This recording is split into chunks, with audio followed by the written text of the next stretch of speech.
आज हम एक ऐसी कहानी सुनाने जा रहे हैं जिसने पूरी दुनिया को हिला दिया। एक आदमी जो एक शाही महल में पला, लेकिन अपने लोगों की आजादी के लिए सबसे ताकतवर बादशाह से टकरा गया। जी हाँ, ये है मूसा की कहानी। क्या आप जानना चाहते हैं कि कैसे मूसा ने फिरौन जैसे क्रूर शासक को चुनौती दी और असंभव को संभव कर दिखाया? अगले कुछ मिनटों में हम आपको मूसा की जिंदगी का वो राज बताएंगे जो शायद आपने पहले कभी नहीं सुना। तो अंत तक हमारे साथ बने रहिए, क्योंकि एक ऐसा मोड़ आने वाला है जो आपको चौंका देगा। चलिए शुरू करते हैं।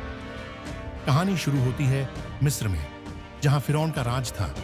मिस्र उस समय दुनिया की सबसे बड़ी ताकत था, लेकिन वहां रहने वाले इब्रानी लोग गुलाम थे। उनके दिन रात सिर्फ मेहनत और दर्द में बीतते थे। फिरौन को डर था कि इब्रानी लोग बहुत ज्यादा हो रहे हैं, इसलिए उसने एक क्रूर आदेश दिया, हर इब्रानी लड़के को जन्म लेते ही मार दिया जाए। इसी बीच एक इब्रानी परिवार में मूसा का जन्म हुआ। उसकी मां योखेबेद ने अपने बेटे को बचाने के लिए एक साहसी योजना बनाई। उसने मूसा को एक टोकरी में रखा और नील नदी में बहा दिया। सोचिए, एक मां का दिल कितना डर रहा होगा, फिर भी उसने अपने बच्चे की जिंदगी के लिए ये जोखिम उठाया। लेकिन यहां किस्मत ने पलटा खाया। फिरौन की बेटी को नील नदी में वो टोकरी मिली। उसने मूसा को देखा और उसे गोद ले लिया। यानी एक इब्रानी बच्चा जिसे मारने का आदेश था, अब शाही महल में राजकुमार बनकर पलने लगा। क्या आप यकीन कर सकते हैं कि एक गुलाम का बेटा राजमहल में कैसे पहुंच गया? लेकिन दोस्तों, ये तो बस शुरुआत थी। मूसा की जिंदगी में एक बड़ा तूफान आने वाला था। क्या हुआ जब मूसा को अपनी असली पहचान पता चली? सुनते रहिए, क्योंकि अगला हिस्सा और भी रोमांचक है। मूसा अब एक राजकुमार थे, लेकिन उनके दिल में अपने इब्रानी भाइयों का दर्द था। एक दिन जब वो मिस्र की सड़कों पर निकले, तो उन्होंने देखा कि एक मिस्री सिपाही एक इब्रानी गुलाम को बेरहमी से मार रहा है। मूसा का खून खौल उठा। उन्होंने उस मिस्री को मार डाला और शव को रेत में छुपा दिया। सोचिए दोस्तों, अगर आपको अपने लोगों पर जुल्म होता दिखे तो आप क्या करेंगे? मूसा ने अपने दिल की सुनी, लेकिन यह फैसला उनकी जिंदगी बदलने वाला था। जब फिरौन को इसकी खबर लगी, तो उसने मूसा को मारने का आदेश दिया। मूसा को भागना पड़ा। वो मिद्यान नाम की जगह पहुंचे, जहां उनकी मुलाकात यित्रो नाम के एक व्यक्ति से हुई। वहां मूसा ने एक साधारण चरवाहे की जिंदगी शुरू की। कल्पना कीजिए, एक राजकुमार जो महल में पला, अब रेगिस्तान में भेड़ें चराने लगा। लेकिन दोस्तों, ये शांति ज्यादा दिन नहीं चलने वाली थी। एक ऐसी घटना होने वाली थी जो मूसा को फिर से मिस्र की ओर ले जाएगी। क्या थी वो घटना? सुनते रहिए, क्योंकि अब कहानी में एक बड़ा मोड़ आने वाला है। मिद्यान में एक दिन मूसा भेड़ें चरा रहे थे, तभी उन्हें एक अजीब नजारा दिखा। एक झाड़ी जल रही थी, लेकिन वो जलकर राख नहीं हो रही थी। मूसा हैरान होकर पास गए और तभी एक डिवाइन आवाज आई, मूसा मूसा।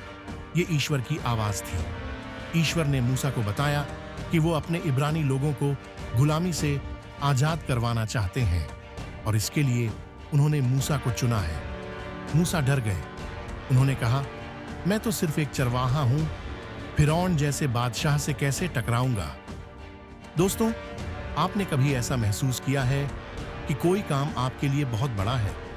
मूसा ने भी यही सोचा, लेकिन ईश्वर ने उन्हें हिम्मत दी। उन्होंने मूसा को एक चमत्कारी छड़ी दी और वादा किया कि वो हर कदम पर उनके साथ होंगे। मूसा अब तैयार थे। वो मिस्र लौटने वाले थे फिरौन से टकराने के लिए। लेकिन क्या फिरौन उनकी बात मान लेगा, या फिर कुछ और डरावना होने वाला था?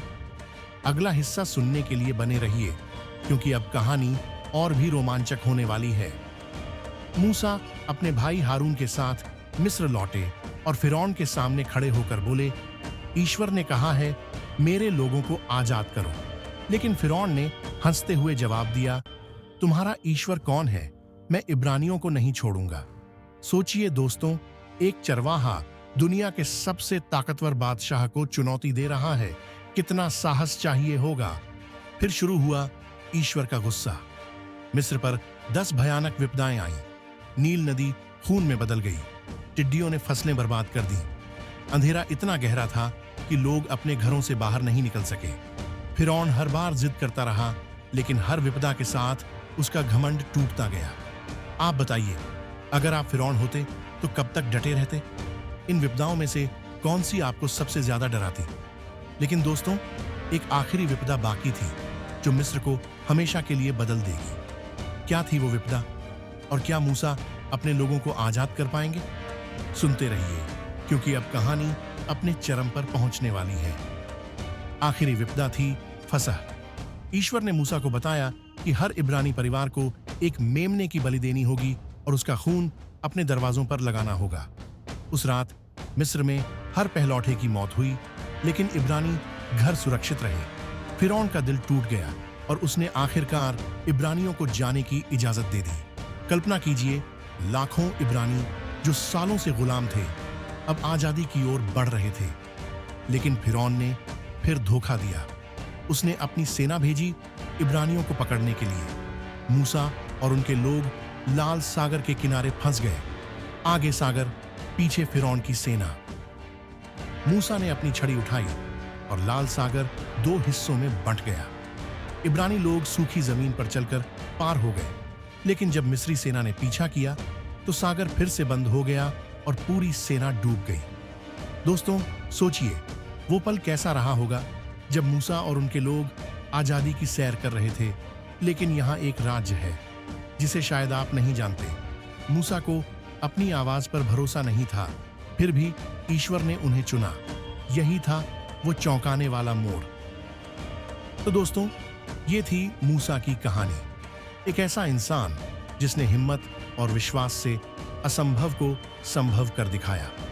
इस कहानी से हमें सीख मिलती है कि चाहे कितनी भी बड़ी चुनौती हो, अगर आप सही रास्ते पर हैं तो कोई नहीं रोक सकता। अगर आपको ये कहानी पसंद आई तो लाइक करें, सब्सक्राइब करें और घंटी दबाना न भूलें, ताकि आपको हमारी अगली वीडियो की खबर मिले। कमेंट में बताइए, मूसा की कहानी का कौन सा हिस्सा आपको सबसे ज्यादा पसंद आया। और हाँ, अगली बार हम एक और रोमांचक बाइबल की कहानी लाने वाले हैं। अंदाजा लगाइए वो कौन सी होगी। तब तक के लिए नमस्ते और खुद का ख्याल रखिए।